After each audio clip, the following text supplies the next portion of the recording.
Today we are diving into cultured meat, which has been making headlines and sparking debate pretty much all over the world. Yeah, it really is fascinating how this technology is really making us rethink our entire relationship with meat. We're not just talking about a new product here. We're talking about a potential paradigm shift. Exactly. And there are so many layers to this, from the science behind it to the ethical considerations, the economic implications. Like our mission today is to really extract those key nuggets of knowledge that you need to understand this complex topic. Yeah, it's like we're on an archaeological dig, just sifting through layers of research and uncovering those hidden gems. I like that. Okay, so let's start with the basics. What exactly is cultured meat? So, at its core, cultured meat is meat that is grown directly from animal cells Okay. in a controlled lab environment. So instead of raising and slaughtering an entire animal, we can now take a small sample of cells and essentially coax them to multiply and grow into muscle tissue. So it's real meat, just made in a completely different way. Exactly. And that distinction is important because it sets cultured meat apart from plant-based alternatives, Right. which are made from things like soy or pea protein. Cultured meat is actual animal tissue, just produced without the whole animal. Okay, that brings us to the whole naming thing. Like, why are there so many different terms for this stuff?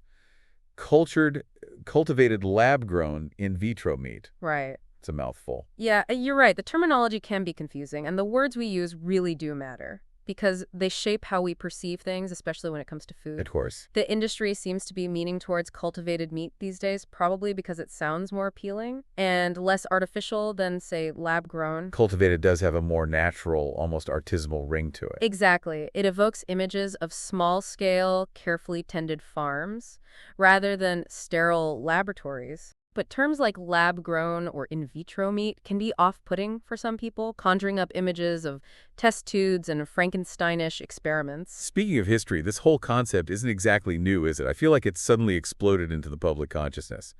But I have a feeling this has been brewing for a while. You're absolutely right. The idea of growing meat without the animal has been around for a surprisingly long time. Way back in 1931, Winston Churchill actually wrote about the possibility of growing these parts separately under a suitable medium, basically predicting the rise of cultured meat almost a century ago. Wow, Churchill was quite the visionary.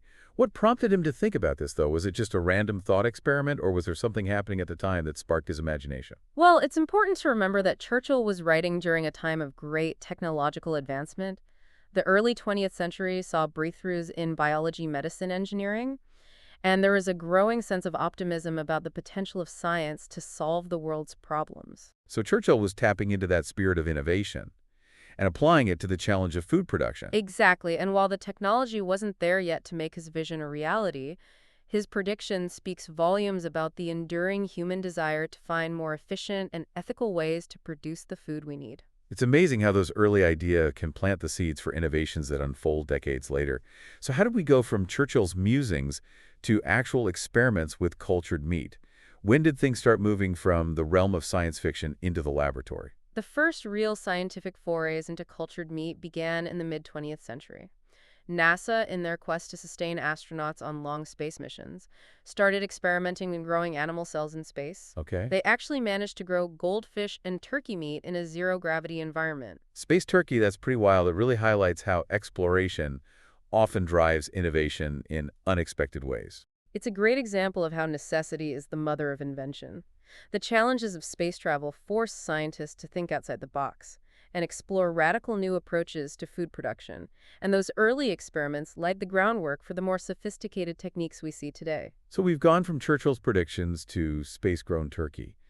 But when did cultured meat really enter the public consciousness? When did it become more than just a scientific curiosity? The moment that truly captured the world's attention was in 2013 when the first lab-grown burger was cooked and tasted live on television. Wow. In London, the burger created by Dutch scientist Mark Post cost a whopping $230,000 to produce. $330,000 for a burger. That's definitely not your average fast food meal. What was so special about this particular burger? Well, it was the first time that a cultured meat product had been deemed safe for human consumption. It was a proof of concept that showed the world that this technology was no longer just a pipe dream. It was becoming a reality. I bet that first bite was a pretty historic moment. What was the verdict? Did it actually taste like a real burger? The food critics who tasted it said it was a bit dry and lacked fat, which is understandable given that it was essentially pure muscle tissue. But they also noted that it had a definite meaty flavor and texture. It was a promising start, to say the least. That must have been a pivotal moment for the entire field of cultured meat research. It went from being a theoretical possibility to something tangible that people could actually taste and experience. Absolutely. And it generated a huge amount of media coverage, sparking public debate about the future of food and the potential of this technology to transform our relationship with meat. So we've established that cultured meat is real. It's been in development for a while.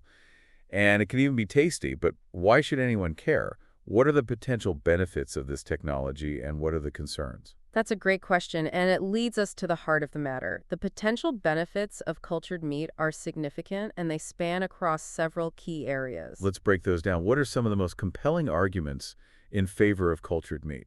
Well, one of the biggest potential benefits is the environmental impact traditional animal agriculture is a major contributor to greenhouse gas emissions, deforestation, and water pollution. Cultured meat could dramatically reduce these impacts. That sounds almost too good to be true. Is it really that much more sustainable than raising animals on farms? Well, it's not a simple equation. There are still a lot of unknowns about the energy consumption and the overall environmental footprint of large-scale cultured meat production. But some life cycle analyses suggest that it could be significantly more efficient than traditional animal agriculture, particularly when it comes to land use, water consumption, and greenhouse gas emissions. So it's not a guaranteed win for the environment, but it has the potential to be a much more sustainable way to produce meat. What about the ethical implications? A lot of people are concerned about the welfare of animals raised for food. Absolutely, and that's another key argument in favor of cultured meat. By eliminating the need to raise and slaughter animals, we could significantly reduce animal suffering. That seems pretty straightforward. Are there any ethical concerns specific to cultured meat production that we should be aware of? Well, some people argue that even taking a small sample of cells from an animal is still a form of exploitation. They believe that we shouldn't be using animals for our own purposes, even if it doesn't involve killing them. That's an interesting ethical dilemma. It really forces us to think about our relationship with animals and the boundaries of our responsibility towards them. It does, and it's a conversation that we need to have as this technology continues to develop. Okay, so we've talked about the environmental and ethical benefits, but what about the consumer? What are the potential advantages of cultured meat for the people who will actually be eating it?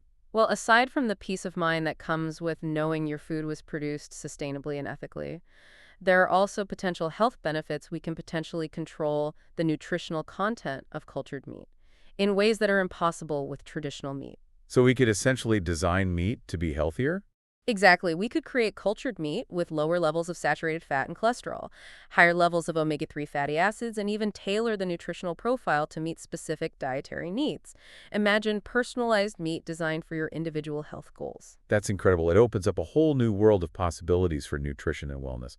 But let's be honest, for a lot of people, it's going to come down to one thing. Will they actually eat this stuff? You hit the nail on the head. Consumer acceptance is the biggest hurdle facing the cultured meat industry. What are some of the factors that will influence whether people are willing to try culture meat? Well, taste is obviously paramount. People need to enjoy eating it. And that means replicating the flavor, texture, and aroma of traditional meat. So it's not just about creating meat that's scientifically identical. It's about appealing to those sensory experiences that we associate with meat. Exactly. And then there's the yuck factor. Some people might be squeamish about eating meat grown in a lab, no matter how it tastes. They might have concerns about its safety or find the whole concept unnatural. That's understandable. It is a pretty radical departure from how we've traditionally produced meat. It is, and that's why consumer education and transparent communication are going to be crucial for the success of this industry. Companies need to be open about their production methods and address those concerns head on. And then there's the issue of price. That $330,000 burger probably isn't going to fly with most consumers. Definitely not, but the good news is that the cost of production has been steadily decreasing as technology improves and production scales up. So are we getting close to a point where cultured meat can actually compete with traditional meat on price? We're getting there. Some companies are already producing cultured meat at a cost that's comparable to premium cuts of conventional meat. And as production continues to scale, those prices are expected to drop even further. That's encouraging. It sounds like cultured meat has the potential to address some major global challenges, from environmental sustainability to animal welfare to food security. But there are also some complex ethical and social questions that we need to grapple with as this technology develops. You've summarized it. Perfectly cultured meat is a fascinating and multifaceted topic that forces us to think critically about our relationship with food technology and the natural world. It's a topic that's ripe for exploration, and we've only just scratched the surface. In the next part of our deep dive, we'll delve into some of the more nuanced aspects of cultured meat production, including the challenges of scaling up the regulatory landscape and the potential impact on the global food system. We'll also explore some of the most cutting-edge developments in the field, from 3D bioprinting to the creation of hybrid products that blend cultured meat with plant-based ingredients. Stay tuned for part 2, where we'll continue to uncover the fascinating world of cultured meat.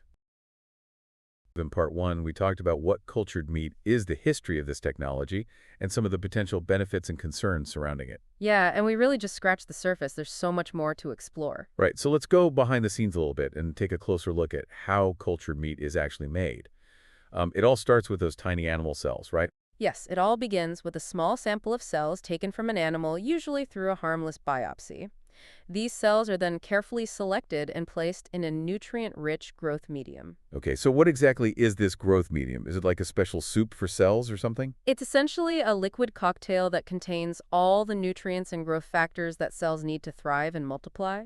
It's a bit like a gourmet recipe for cells with just the right balance of sugars, amino acids, vitamins, and minerals. You mentioned growth factors. Can you explain what those are and why they're so important for cultured meat production? Yeah, so growth factors are special proteins that act like chemical messengers, telling cells to grow, divide, and specialize into different types of tissues. In the body, these growth factors are naturally produced, but in a lab setting, we need to provide them externally to stimulate cell growth. So it's like giving the cells a little extra encouragement to grow and multiply. Exactly, and finding cost-effective and ethical sources of these growth factors has been one of the biggest challenges in cultured meat production. Why is that? I would think we could just synthesize these proteins in a lab. It's not quite that simple. Traditionally, many of these growth factors have been derived from animal sources, which is kind of ironic given that we're trying to produce meat without harming animals. Yeah, that does seem a little counterintuitive. How are scientists addressing that challenge? There's been a lot of research focused on finding plant-based or recombinant alternatives to these animal-derived growth factors, and there's been some real progress. Companies are now using things like yeast and bacteria to produce these growth factors through fermentation without needing any animal products. That's impressive. It's like we're hacking the system and finding clever ways to trick these cells into growing without relying on traditional animal agriculture. Yeah, it's a testament to the ingenuity of scientists and their dedication to finding more sustainable and ethical solutions. So once we have these cells happily growing in their nutrient bath, what happens next? That's where those bioreactors we mentioned earlier come into play. These are large, sterile vessels where the cells are allowed to multiply and differentiate into muscle tissue. We hear a lot about bioreactors, but I think a lot of people still picture something out of a science fiction movie.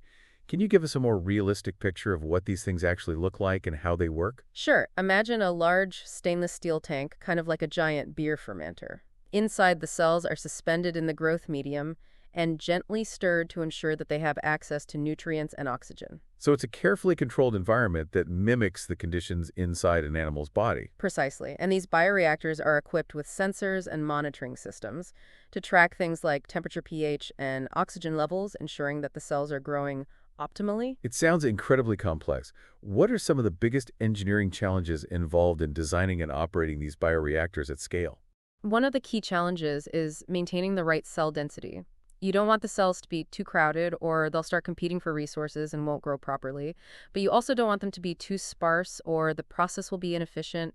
It's a delicate balance. So it's not just about creating a bigger container, it's about carefully controlling the conditions inside to ensure that those cells are thriving. What else makes this process so challenging? Well, preventing contamination is another major hurdle. These cells are incredibly sensitive, and any bacteria or fungi that sneak into the bioreactor could ruin the entire batch. That makes sense. It's like a giant petri dish, but with much higher stakes.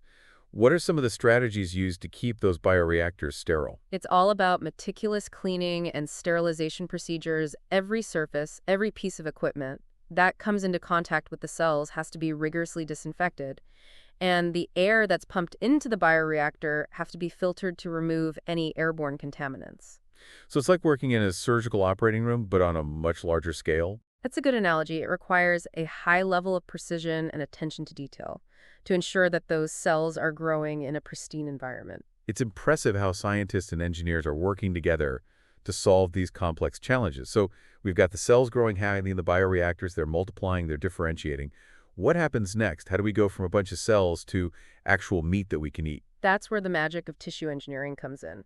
The cells in the bioreactor are typically grown on a scaffold, which is a three-dimensional structure that provides support and guides the cells into forming the desired tissue architecture. So it's like a blueprint for the meat. Exactly. These scaffolds can be made from a variety of materials, including edible polymers, and they're designed to mimic the natural structure of muscle tissue. That's fascinating. So the cells are essentially growing along this scaffold, forming those familiar muscle fibers that we associate with meat. Precisely. And as the cells grow and mature, they begin to produce their own extracellular matrix, which is the scaffolding that holds tissues together in the body.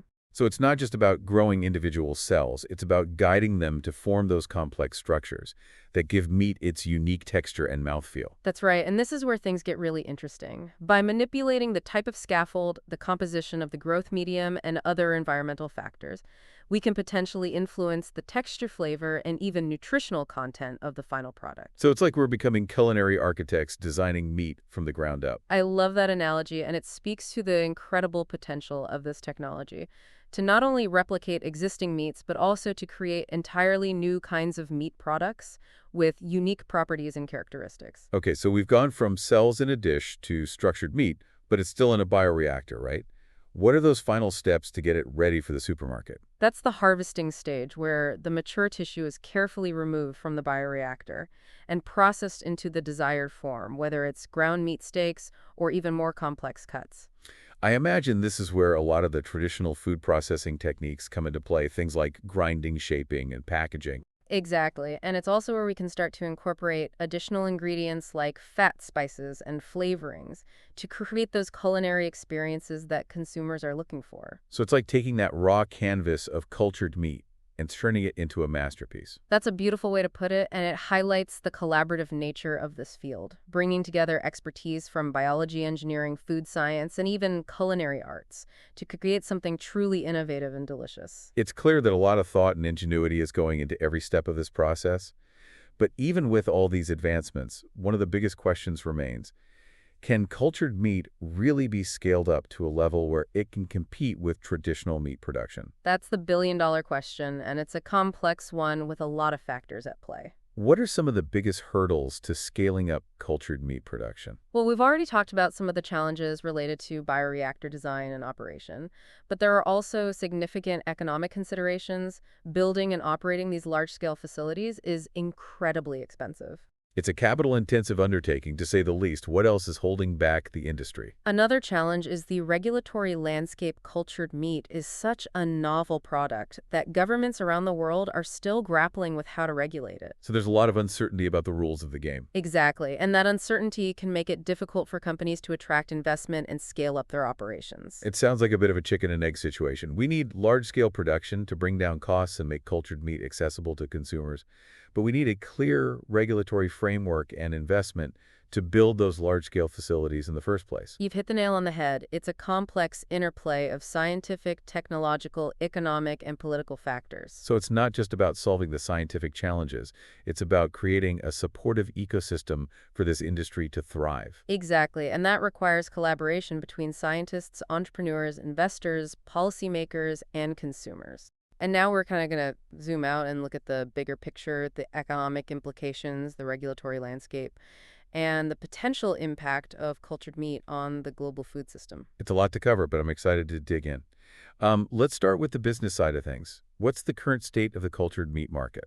It's still early days, but the industry is growing rapidly. There are now dozens of companies around the world that are dedicated to developing and commercializing cultured meat products. So it's not just a few fringe startups anymore. Not at all. Major food companies and investors are starting to take notice, and we're seeing significant investment pouring into this sector. What's driving that investment? Is it purely based on the ethical and environmental arguments?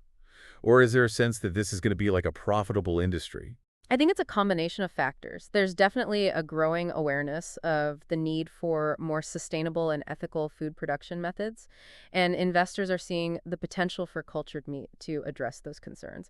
But there's also a strong business case for this technology. Can you elaborate on that? What makes cultured meat such an attractive investment opportunity? Well, the global meat market is enormous, worth hundreds of billions of dollars annually. And as the world's population continues to grow and demand for meat increases, traditional animal agriculture is going to struggle to keep up. So cultured meat is seen as a potential solution to that growing demand. Exactly. It has the potential to provide a more efficient and sustainable way to produce meat without the ethical and environmental baggage of traditional animal agriculture. It's almost like a perfect storm of factors converging to create this opportunity.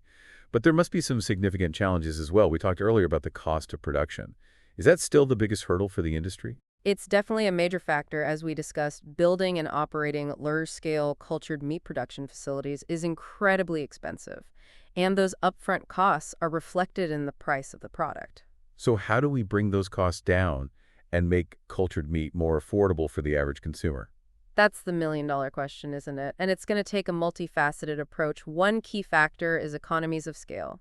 As production volumes increase, the cost per unit will inevitably come down. Like any manufacturing process, the more you make, the cheaper it gets. But are there other ways to drive down costs? Absolutely. Technological advancements are playing a crucial role. Scientists and engineers are constantly working to optimize the production process, reduce waste, and improve efficiency. Are there any specific breakthroughs that you're particularly excited about? Well, we already talked about 3D bioprinting, which has the potential to create more complex and realistic meat structures, potentially reducing the need for expensive scaffolding materials.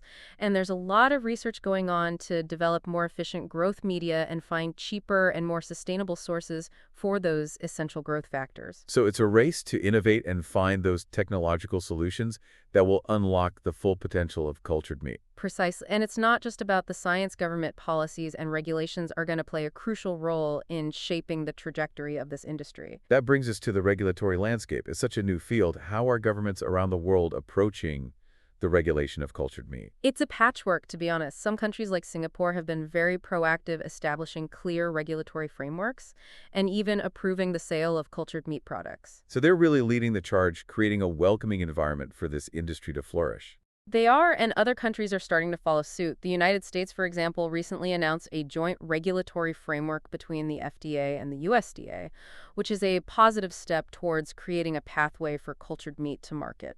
That's encouraging, but it sounds like there's still a lot of uncertainty and variability in how different countries are approaching this.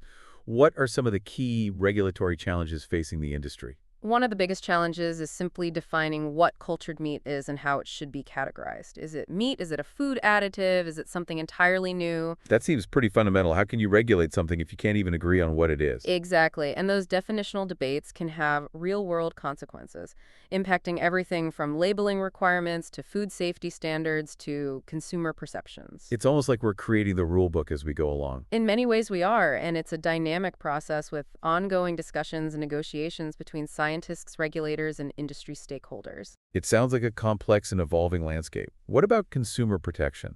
How do we ensure that cultured meat products are safe to eat? That's a top priority, of course, and regulatory agencies around the world are working to establish rigorous safety standards for cultured meat production. What do those standards look like? Are they similar to the standards for traditional meat processing? There are definitely some parallels, but there are also some unique considerations for cultured meat. For example, because the production process takes place in a closed, sterile environment, there's a lower risk of contamination with pathogens like Salmonella or E. coli. So it's potentially a safer way to produce meat than traditional methods? It has the potential to be, but there are other potential hazards that need to be considered, such as the potential for chemical contaminants or allergens to be introduced during the production process. So it's not a matter of simply replacing one set of risks with another. It's about identifying and mitigating those unique risks associated with this new technology. Exactly, and that requires ongoing research testing and monitoring to ensure that cultured meat products meet the highest safety standards. It's clear that regulation is going to be a crucial factor in determining the success of this industry. But let's zoom out even further and talk about the potential impact of cultured meat on the global food system. It's a pretty radical concept. Could it really disrupt the way we produce and consume meat? It has the potential to be truly transformative if cultured meat can be produced at scale and at a competitive price. It could significantly reduce our reliance on traditional animal agriculture. And what would that look like in practice? What kind of ripple effects could we expect to see? Well, for starters, it could free up vast amounts of land that are currently used for livestock grazing and feed production. That land could then be repurposed for other uses, such as reforestation, renewable energy production, or even urban development. That's a huge potential benefit, especially as we face increasing pressure on land resources due to population growth and climate change. What other impacts could we see? It could also have a major impact on greenhouse gas emissions. As we discussed earlier, animal agriculture is a significant contributor to climate change.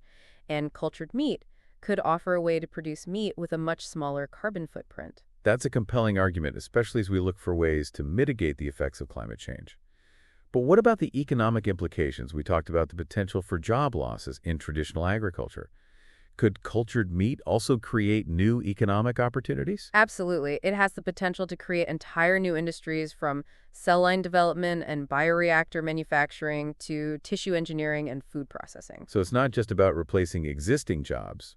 It's about creating new ones in these emerging fields. Exactly. And those new jobs are likely to be higher skilled and higher paying, requiring specialized knowledge and training in areas like biotechnology, engineering, and food science. It sounds like cultured meat could be a catalyst for economic growth and innovation, not just a disruptor of existing industries.